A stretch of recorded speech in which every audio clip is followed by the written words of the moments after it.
Hey all, this is Mike, and I'm here today to share with you our school bus conversion. This is one of my first videos I've ever done, so kind of bear with me. Long story short, a group of 7 guys decided that we needed to create a camper slash bus slash RV slash party wagon, and so that's what we did. And so with that, we created what we call Black Betty. Black Betty started out as a 1979 Bluebird Chevy school bus. It has a 350 small block. It's an automatic transmission. And if you're thinking or considering that this is something you want to do, I'm going to give you some tips, thoughts, ideas, and things to think about that I know we didn't necessarily think about as we started this project. One thing that you want to think about is when you purchase the bus. There are a lot of bus companies around that you can go to, and they will sell you buses that might have 150,000 miles on them in very good condition. The federal government regulates that buses can only go for so long. One particular individual I talked to said that they sell them around $2,000 or they just have them scrapped. So if you go in and you offer them something, you can get a nice bus. Now, part of the issue becomes is it's a lot of work. People don't think about what it takes to take seats out, for instance. The bus we bought didn't have any seats. That was one of the reasons we bought it, as it lessened what we were trying to do. Now, however, I will share this with you. When you purchase a bus and it does have seats, anything in that bus that you are going to extract and not use, please be wise enough that you can sell that stuff on Craigslist to recoup some of your money. We took out most of the windows on our bus and we sold them all on Craigslist and did very well with it. Being from Minnesota, a lot of guys use them for ice houses and that kind of stuff. We did have a couple seats in the bus. Those both sold quickly, again, to recoup some of that money. With that being said, try to have somewhat of a blueprint or a plan, but don't over plan, because no matter what you do, it's not going to work. You're going to have these grandiose, great ideas, and it sounds great, and then you get going and reality says it's probably not going to work so well. What we did was we gutted out the entire bus.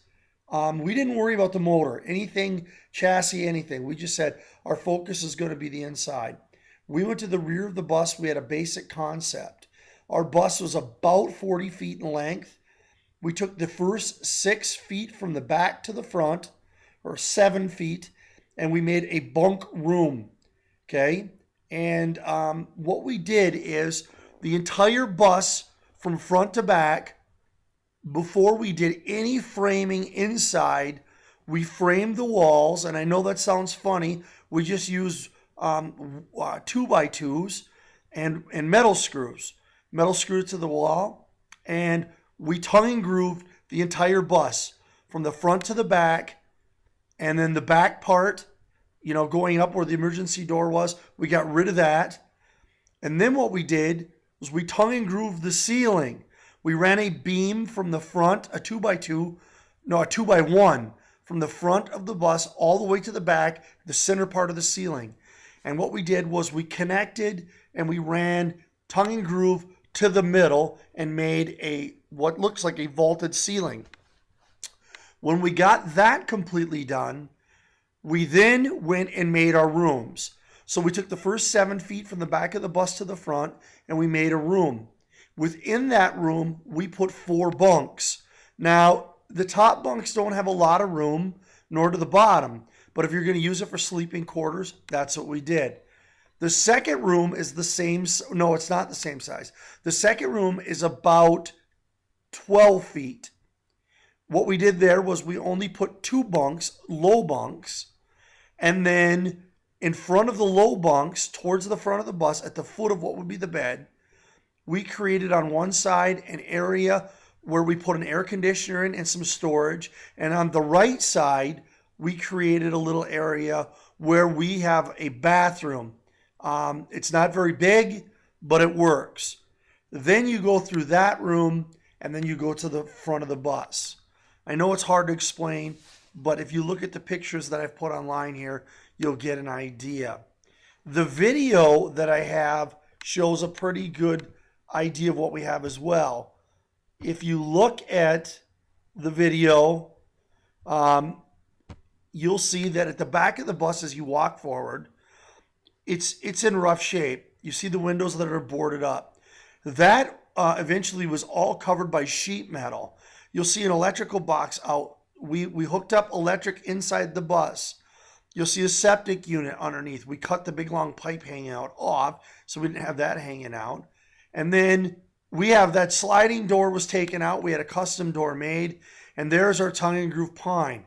What you're looking at is we call that the main room.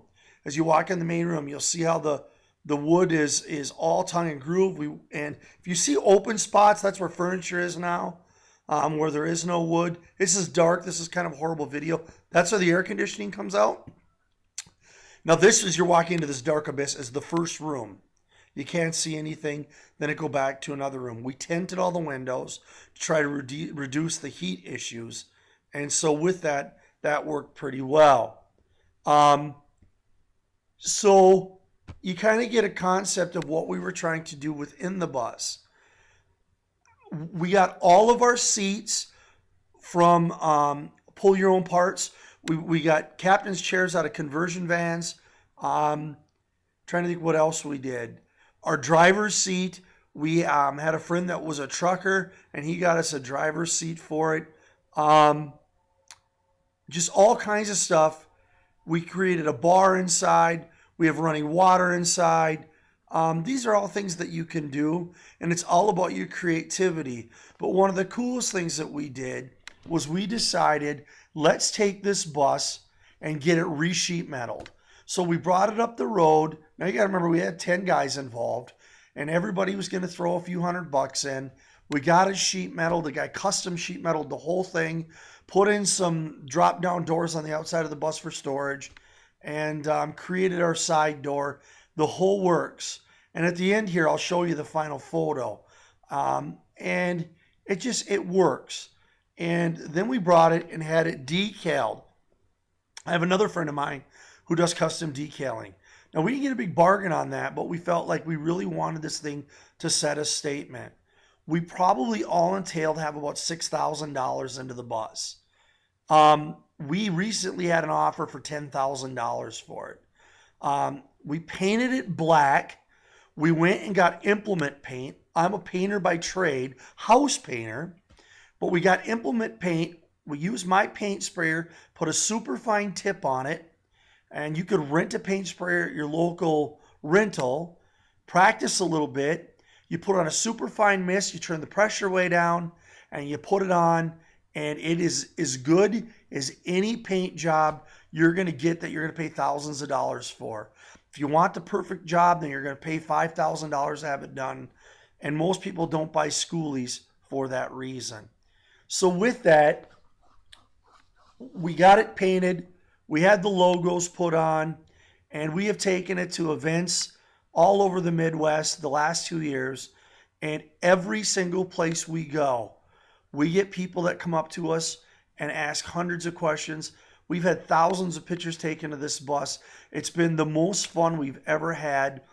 If you have a little bit of vanity or you're a little vain and you like to be looked at, it's kind of like driving a 57 Chevy down the highway or driving a really unique Harley Davidson where everybody has to look. I mean, that's basically what we have. So with that, just be careful. One thing we didn't think about was the motor. And we had to pull the gas tank out and get it cleaned. It was a mess because it had sat for so long. So there are some of those